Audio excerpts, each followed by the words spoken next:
So today's special guest will be my brat doll. she is she's 20. I got her in probably 2006, if I'm being completely honest.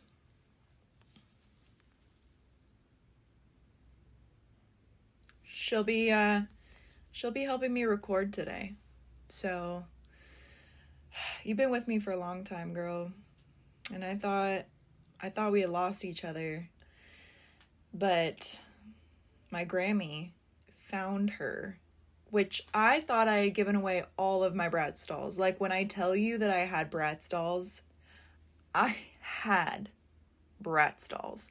I had the party bus that flips out into a spa, a dance floor, and a hot tub. I had the ski lodge. Yeah.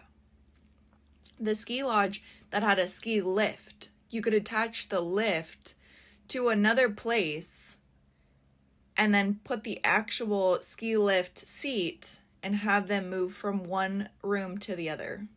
Yeah. I had the Bratz plane, which also expanded.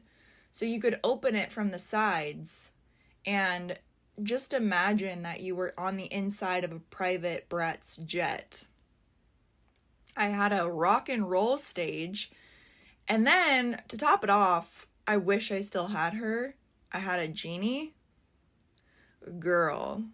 The genie in a bottle. I had a genie in a bottle.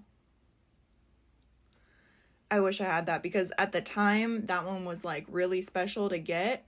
And when I tell you that when it came to Bratz, I didn't mess around.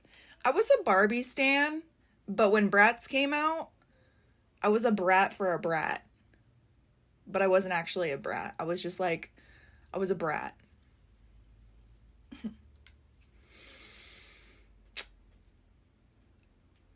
I would play for hours. Like, there were so many scenarios that my brats went through that I had a full life before I actually had a life. I don't know where my little brain came up with most of the storylines, but God forbid my mom walked into my room while I had like a full like drama show playing. I had messy relationships. I had marriages. I had flings. Like, Bratz, if the creators of Bratz would have known me back in the early 2000s, I could have made them all show. Like, this was before I even watched the actual Bratz movies.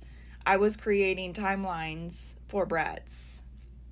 And then they came out with some other type of Bratz. I think they like chose a different designer of the Bratz doll, and I was not feeling it. But me as myself, when I was, I think, I'm not even gonna cap with you, I played with Bratz dolls until I was probably like 15. Like, I was in there, dog. Because I didn't really like, I had friends, but to live in my own head and create my own scenarios and like control the surroundings around me, that was more fun than having to deal with like shit ass people at a young age. Because they really were. Like, I didn't have good friends, but that's a different time. So anyways, me and Bratz were like this. And whenever we went to the store and I had the opportunity to actually pick out a brat, my sister probably still resents me to this day. My sister doesn't like me, and this is probably why. This is one of the reasons why. Is that I would be given the opportunity to pick out my own brat. We would be in the store for 2 hours. I would go up and down the Bratz aisle and figure out, like, what scenario is this new brat doll gonna play into our lives? Because I had 20 other brats at home that were going to be influenced by this new brat doll coming in. Outfits, accessories. Some of them came with their own CD their own CDs, which were like this big, but you could still actually put them in a CD player, and they had their own Brat music. When I tell you it was a big deal, it was a big deal. They overpowered my Barbies, which I was a big Barbie girl.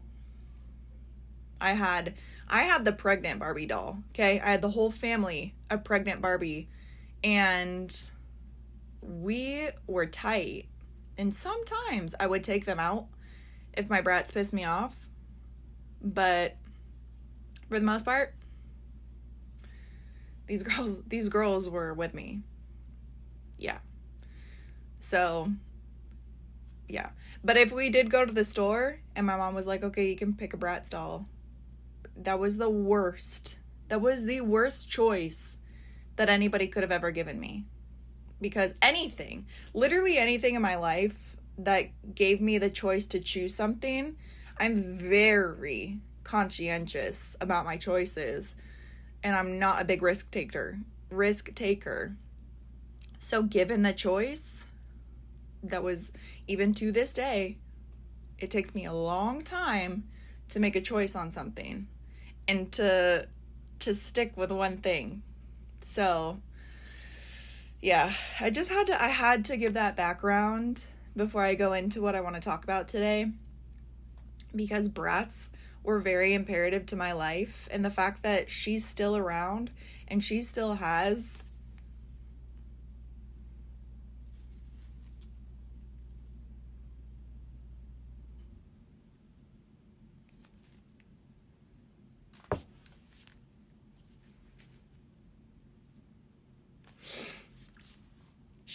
the accessories.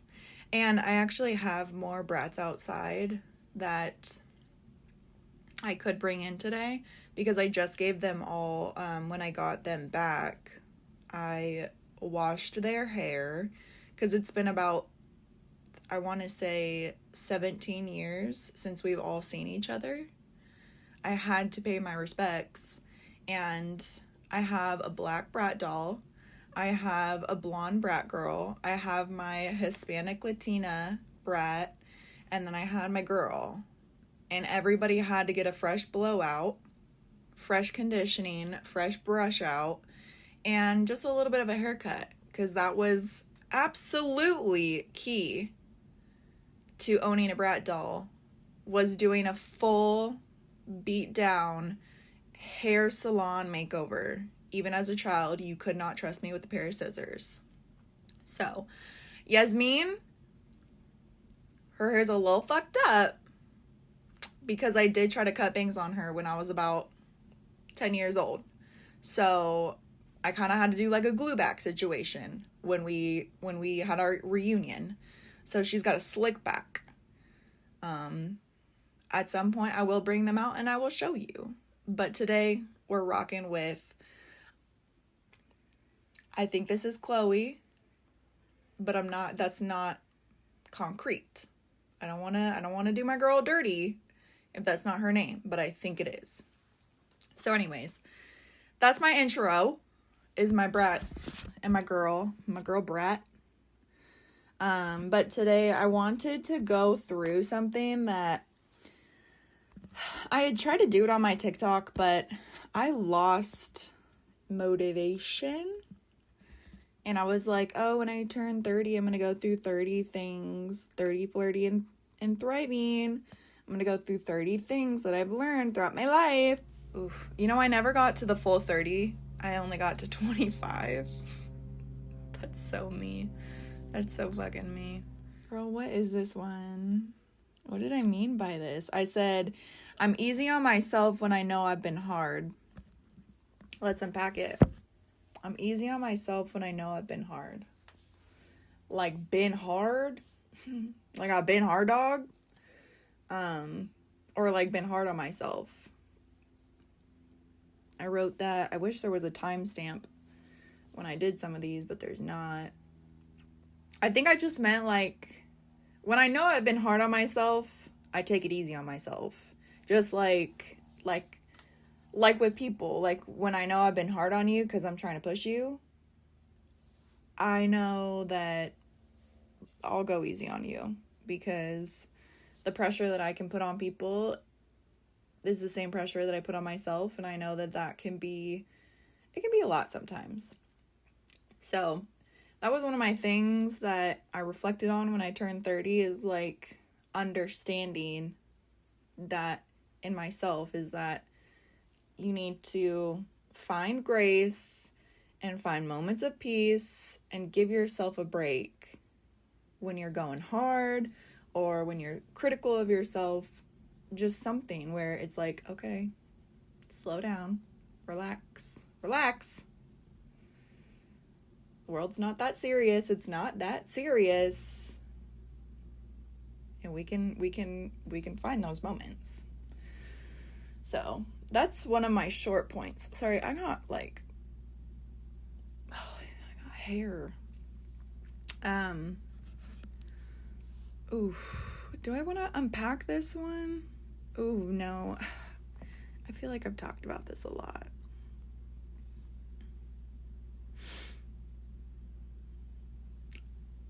I was gonna unpack a lot right there, but I feel like I just want to keep it kind of simple for now. We're just getting into it. This is another one. Face your fears, don't fall into them.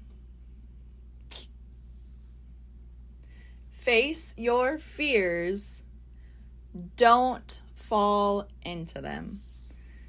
So, for me, it's hard. Like, I think I take a little bit longer on this, because to face my fears means I actually have to let my guard down, and that is very difficult for me.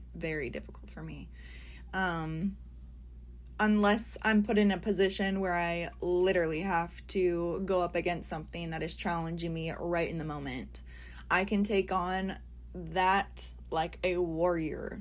But to pre-plan, like letting my guard down to actually take on a new challenge, again, girl, I don't make choices like that.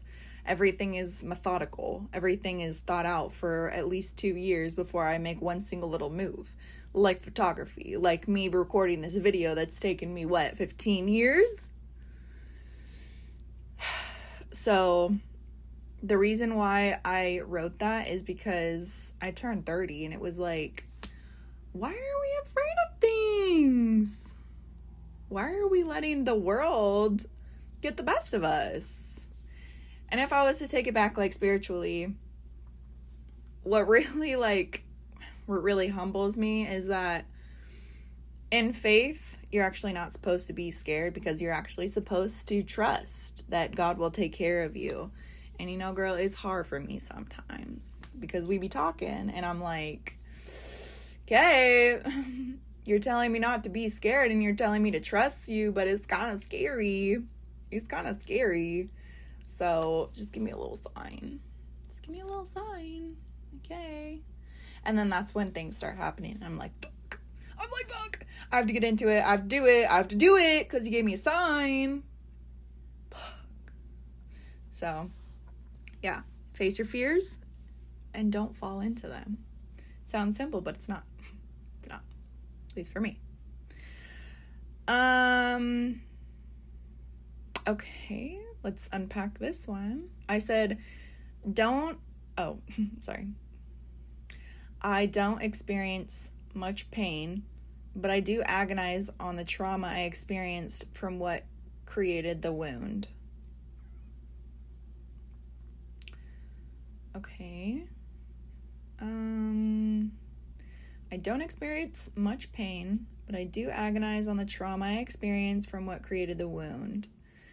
I wouldn't say that is relevant today. Maybe at 30 it was. Maybe like a year and a half ago it was. Maybe I was agonizing a little bit more on my traumas and being a little bit of a victim. But I would say that today, as of where I am right now, I've really let go of a lot of my trauma. And I am not like a trauma dumper anymore. I feel like a lot of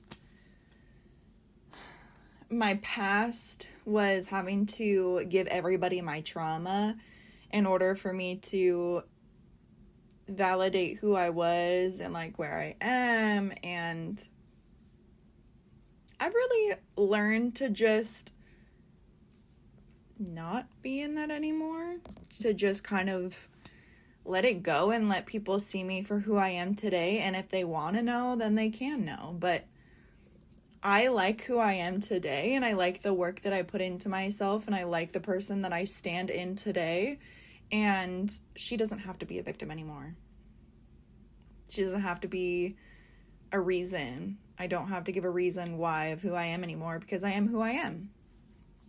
And I'm proud of that. So I wouldn't say that that's relevant anymore.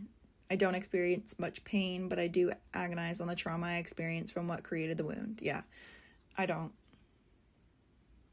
Girl, I got too much trauma. And if I agonized on it anymore, I wouldn't be here. I'm going to be completely honest, I wouldn't be here.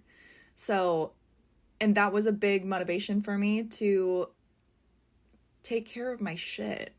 Because it's like, why are we letting the world give us depression? Why are we letting other people that have created experiences for us, that have hurt us, create sadness and depression and anger? Girl, like, I could live with depression and I could live with sadness every single day, because I did for like the first 26 years of my, actually 28 years of my life. And then I finally had to be like, you're literally in control of the situation. The other person, fuck it. Like, if they don't want to be in control of their own emotional reactions, that's on them. Like, that's your battle. But I can be in control of mine. And it's like, I don't need to be angry about things. Like, everybody says let shit go by when in your 30s. Yeah, I'm there. But I'll fight for you. Like, if you need me to fight for your emotional, like, battles and shit, yeah, I'll still fight for you. But I'm not going to hold on to it. And I don't think that's selfish either. Like, I'm not going to hold on to something that isn't going to serve me. Because I got bigger goals to fill. Like, I got bigger things to do, you know? Okay. Ooh, I put this one on my TikTok, and I was actually pretty proud of it. I feel like it's pretty standard. Like, it's something that we've heard before. I said, you're being asked to witness, not fix, to carry, not control. And I actually, the last part, I don't think we really have to carry anything if we don't want to. But we don't have to control things. That's something that I teach myself. Because I like to control. And I still like to control. Like, girl, let's be real. I'm never going to be able to let that one go. I'm a Capricorn. I love to control shit. Like, that's in my DNA.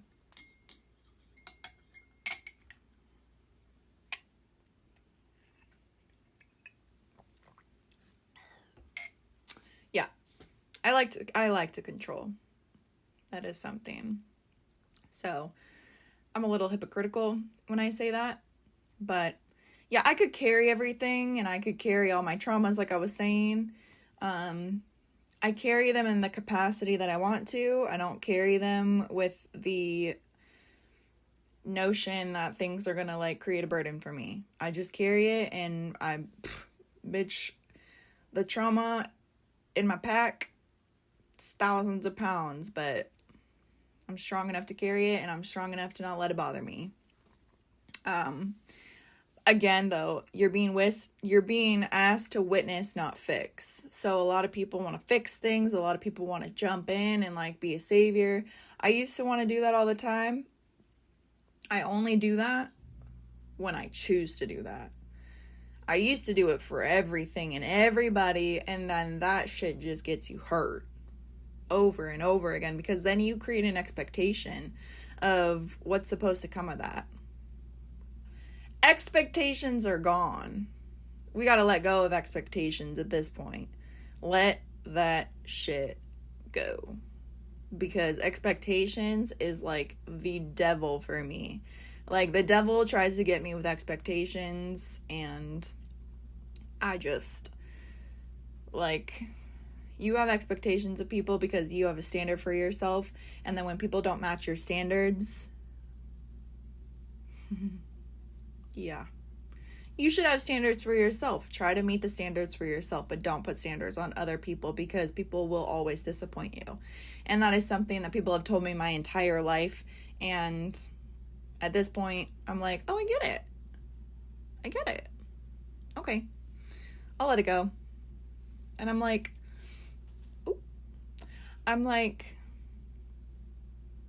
I look at you and I'm like, ooh, you could do better. But if you don't want to, that's your choice. That's not my choice. Sorry, not sorry. But I'll just be the example. I'm not a great example, but I'm a better example than what you're showing me. So, yeah. That's one of my points. Okay. Ooh. This was a big one for me. Hold on, sorry. My allergies? I gotta do it very dainty. Very dainty. Fuck. I'm so glad you guys see every part of me. This one, girl. Okay. Okay, let's read her. I am not the main character. Something so humbling to accept. That perception awakes self-reflection. I chose a different path than others. I chose to change my life and evolve. Something too many can't accept is possible. An inability to fall back into a state of unconsciousness and not understanding God's word. Now embodying the mind, body, and spirit, I cherish everything that comes to me or that I create. My relationships are wholly without expectation. Oh, girl! I'm so proud of myself. And built through divine intervention. I am so... Girl. Sorry. I'm not the main character. Okay. My soul is experiencing the life it's deserved and earned. I am allowed to die and be reborn anew. I am awake. Girl, I'm philosophical. A word only accepted if you can let go of everything, mentally detach from the cares of tangibility in this world. The earth created us and gave us what we needed. We are gifted life through earth and spirit, but what we have made has robbed us. Gosh. Life may cycle again in a new existence to give us one more chance. My experience on this earth is hosted by a version of existence that has grown through centuries on the harvest of gluttony, false freedom, and hollow democracy. God damn! I must have been high when I wrote that. That's crazy. That's crazy. By the way, I don't smoke anymore. I haven't smoked.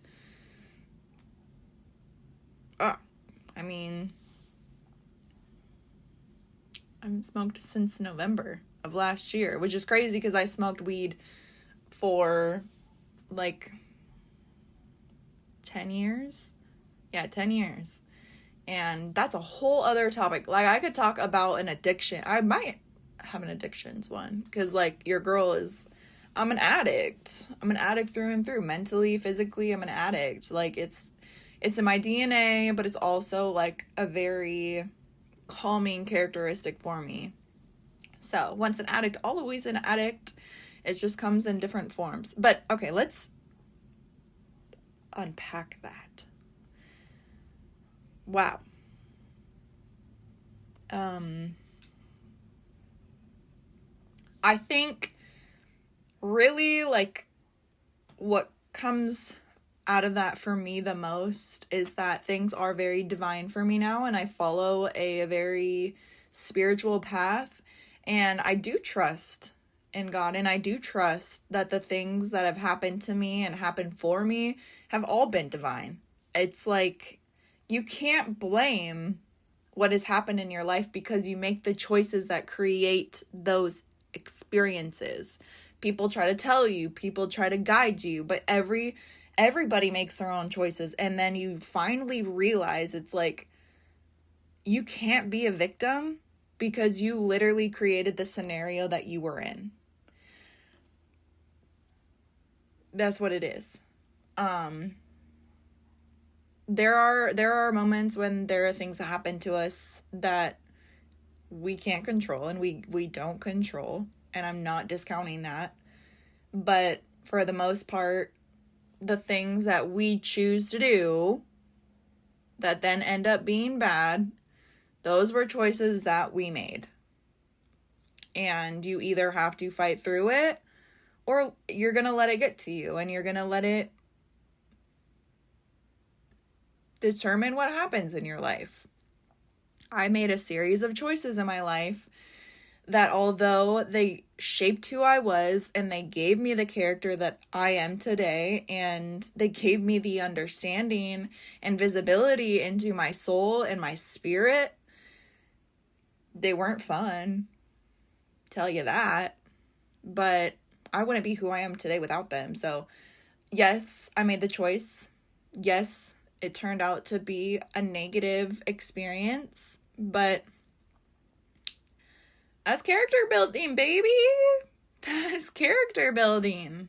And like I said, I could carry 1,000 pounds, but I also am strong enough to carry 1,000 pounds. So I've always told myself that even through any experience that I've had that's been negative or has hurt me, I'm strong enough to get through it, and I'm strong enough to move forward from it. Period. But yes, it has shaped how I walk in this life now. So my life and my choices have become very different. Ooh. I feel like this is on theme. Okay. Let me get a little sip before this happens. Okay. My emotional intelligence will only allow me to see reality if I am aware of my emotions. What I think is truth can be different for you. Does it make it fair to pick either side? What is right and who is right? My reality is not knowing what I want and who I am, and yet I pass that judgment on to you. I may be years beyond most to find self-awareness, but I am not the first and I am not the last. I see myself. I don't know. I don't know what I meant by all of that. I'm going to be completely honest. If you know how to unpack that, please fucking tell me, because I was probably super high, which honestly, fuck, so God. Tell me what you think that means. Let me read that one more time. My emotional intelligence will only allow me to see reality if I'm aware of my emotions. What I think is truth can be different for you.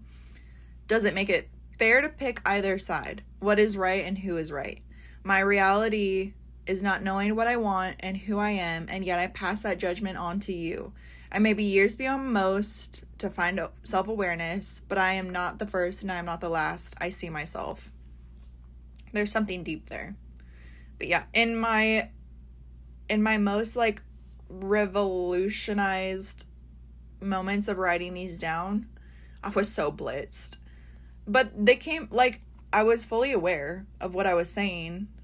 I was just like, smoking for me, that's why I loved it so much, is that it really did unlock a huge part of my spiritual brain. And now I'm having to find that sober. And it's actually been very enlightening. I have been able to actually put into place a lot of the things that I was stuck in my head about. and I'm able to like live in the world now. I'm able to be in my physical form when I was so much in my spiritual form and living in my spirit than I was actually living in my physical truth. Crazy. That's crazy. Okay. Ooh, this one I don't know, this one could be interesting. I said, I'm in a place where life is very quiet, and I'm working out whether it's okay to be complacent and being still and experiencing life, or do I need to create moments of adrenaline to feed my soul? To heal is to shed the need for what I had the strongest gravitational pull to. There's many journeys that have left me exhausted decade after decade because they challenged my mind, body, and spirit fluidly throughout my life, and now I'm still. My identity has changed. My chemistry has changed. I've changed. I've removed and silenced the negativity in my life. Which road do I accept? Right now, I'm living in a reality that is the result of everything that I've done up to this point. Every moment I've created or entered had led me to my life now. I've experienced a flow and wave of emotions. Moments of looking at myself and being confused on whether or not I'm beautiful, asking myself why I can't figure out what the fuck is going on in my head or what's happening to my body. To be conscious of my human experience makes me question my reality every moment of the day. The people in my life have seen many versions of me.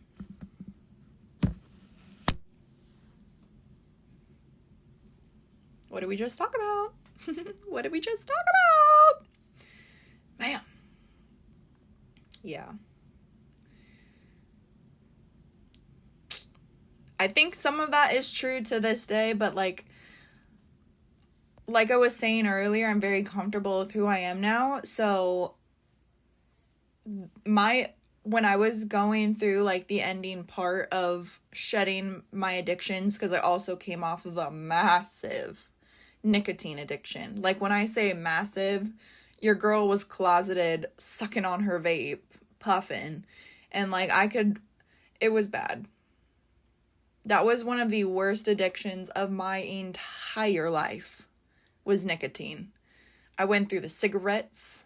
I was like, most people go on to vapes to get off of cigarettes.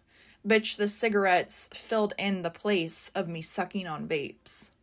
I had to keep a dead vape in my drawer just so that I could get the hit of whatever was left in there. It was burning and singeing the back of my throat because it wasn't supposed to be on this earth anymore. And I was like, this feels so good. Yeah. And then when I came off of nicotine, I basically jumped into THC pens and the little, like, the ones that look like a vape, that look like a nicotine vape. I started doing those, and there's something in there. I don't know, like, what people were saying, like petroleum or some shit that are in those THC pens. Like, things were going bad. Things were going really bad for me with all of these. So when I started coming off of all of these different types of things, like, my world started shifting. And I don't know if it's like any other person going through AA or like any addiction counseling or anything like that, but you start really like realizing what's going on in your world physically and spiritually. So breaking those addictions is very enlightening. And it reveals a lot to you. It really does. And those are not my only addictions. I've had very different addictions, and I am very aware of them. So I feel like right now I'm in a good place. Like, I don't foresee myself having any more addictions. One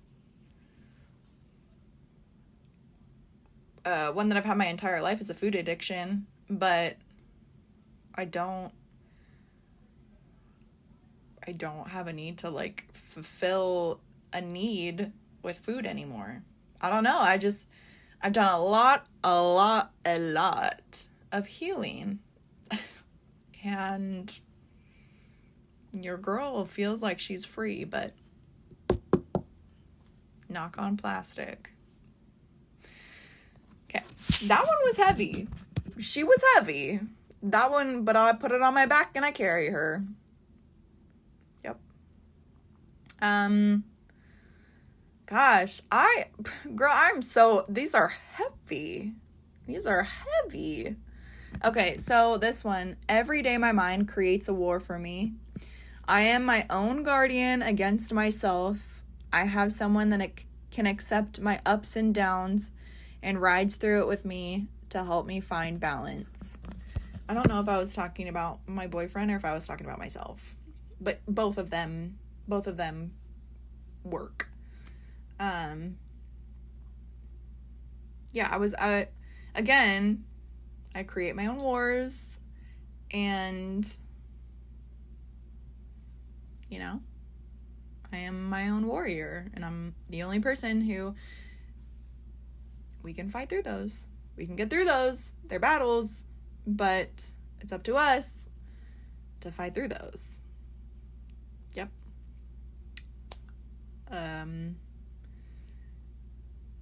Yeah. I feel like I do have my moments of anger.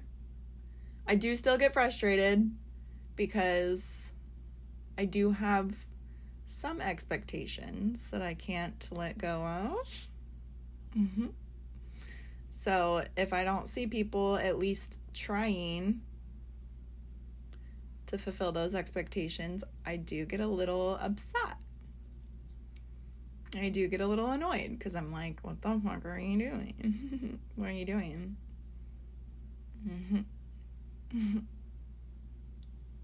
That's about it though.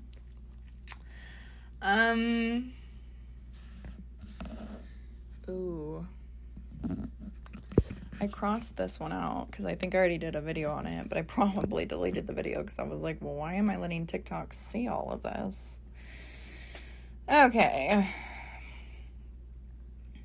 Love. Ew. Love requires me to share the version of myself that I created before I met my partner. I fought through fire and brim to find myself. To believe I deserve him is how I know I'm already a more aware version of myself than I was before. I know I want to be better for him because he came into my life to be better for me. To be accountable is easy when I have all the love and respect for the person I have. Very true. Very true. Very true. As somebody who's been a hard ass on her partners my entire life, yeah, I'm a hard ass on my boyfriend. I'm not gonna lie. It's just who I am. But at this point in my life, I'm with a partner who appreciates the pressure that I put on him because he wants it. He's exactly where he wants to be. Sounds so toxic. But it's good pressure. And he puts pressure on me, and he's taught me a lot, and he's opened my eyes to a lot, and he's actually like grounded me a lot, because even when I met him, I was in a place of unpacking myself and really like grounding myself. But it took somebody like him to come in and bring some logic into a person that was very like spiritually up there. And I was pretty set on being somebody who was like, oh, I'm going to smoke weed for the rest of my life. It's really helping me. But then actually, like, being with him and who he is as a person, it wasn't even him telling me I couldn't do something or I shouldn't. It was literally me being like, I don't want to be this person to him. Like, he deserves to have somebody who's grounded physically in this relationship than somebody who's always up here and not here. You know what I'm saying? You know what I mean? Like, it forced me to better myself in a way that I didn't feel like I should have. I was very stubborn, and I was like, no, this is who I am. Get the fuck used to it. Like, I'm a smoker. I'm gonna do what I want. And then eventually my mind was like, no, Mariah, you need to stop. Which I'm glad. I'm glad I did. But yeah, he makes it easy for me to change, and he makes it easy for me to want to change. And as time has told everybody, and as everybody's tried to tell everybody who's older than them, that's exactly how it is when you find somebody that you're supposed to be with. So it wasn't humbling for me. It was very enlightening, again, for me to realize that the things that people say is actually true. It's actually true. And a lot of the young people in my life are going to make choices that no matter what I try to tell them, even though, like, they tell me, they're like, you're an influence on me, and, like, seeing your mistakes is going to help me not make those mistakes. Maybe. But you're going to do what you want to do. So, yes, I've laid the groundwork of what not to do, but the devil's always going to try to reach you, girl. He's always going to try to reach you, and he's going to give you things that feel so good, that you're going to be like,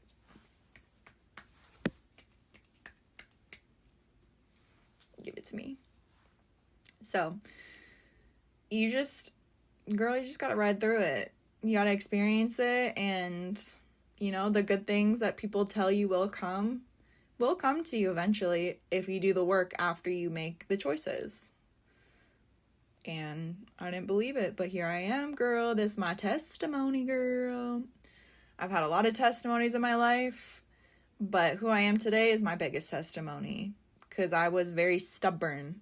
I was very hard-headed, and I didn't believe anything that anybody told me. Yep. But I had to go through that shit myself to get here. Okay, I'm gonna do, let me check how much time. Oof, we're riding on a lot. This is a lot. We've done a lot.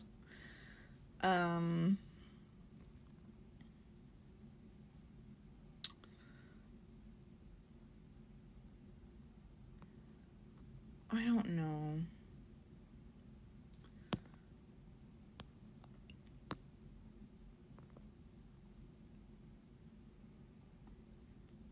Ooh.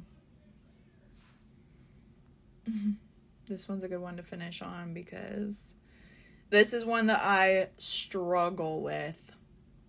This is one where I'm like, this is one that I get humbled on all the time. When I say all the time, I mean every single day. This one, look, she's getting to me. She's getting to me right now. I'm anxious. Let me tell you, I love people fiercely. But I am a very introverted person unless you pull me out. But that's not your responsibility to pull me into your life. It's my responsibility to put myself in your life. But who I am as a person and everything that's led up to who I am, girl, I'm stressed right now. I got anxiety right now bringing this up, because it's like, fuck. I don't put myself in people's lives enough because I don't feel like they want me there. And I don't know what that is. I actually don't know what that is. That probably, if I needed to get therapy, that's the one thing I need fucking therapy for, because I actually don't feel like I'm enough to be in people's lives. So then I just habitate in my own space, and I don't go out of it, and I get comfortable there. But I am such a social person, and I love being social, but for some reason I cannot break that. Girl, I didn't even read the quote, but I'm literally like, I know what this is, because I live this every single day. And then when I talk to people that I don't talk to for a while, like everybody that I think knows this about me knows this, that it's just like,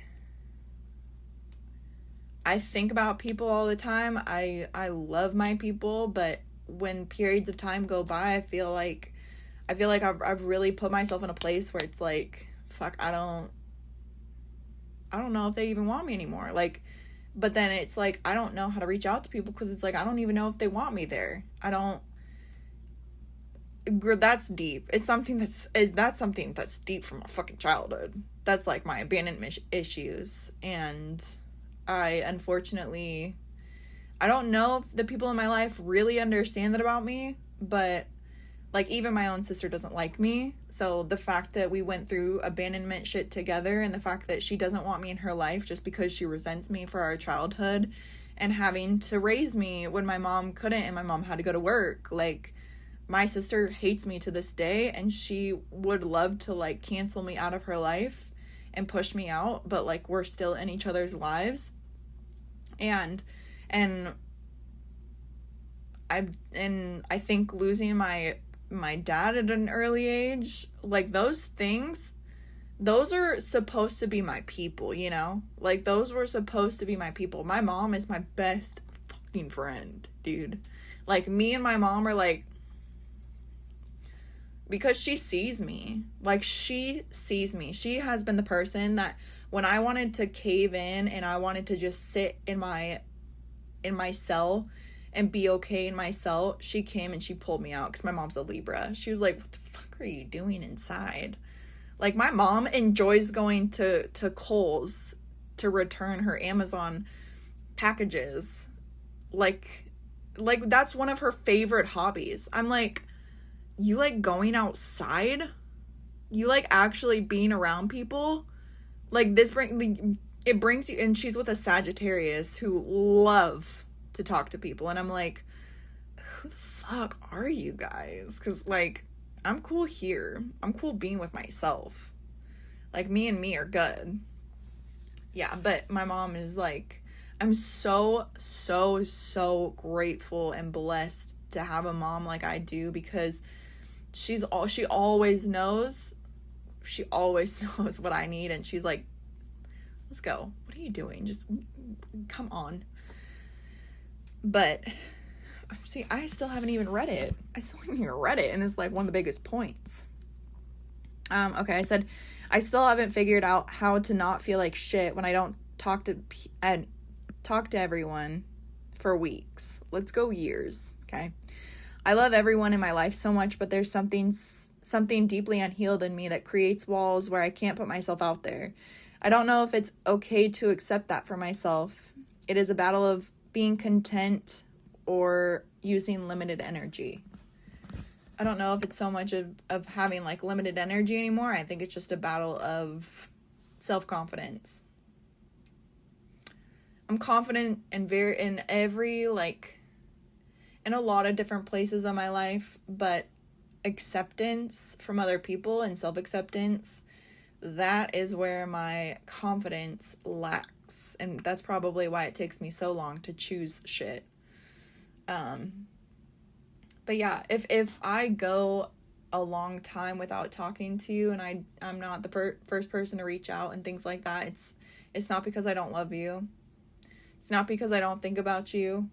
It's because I don't like,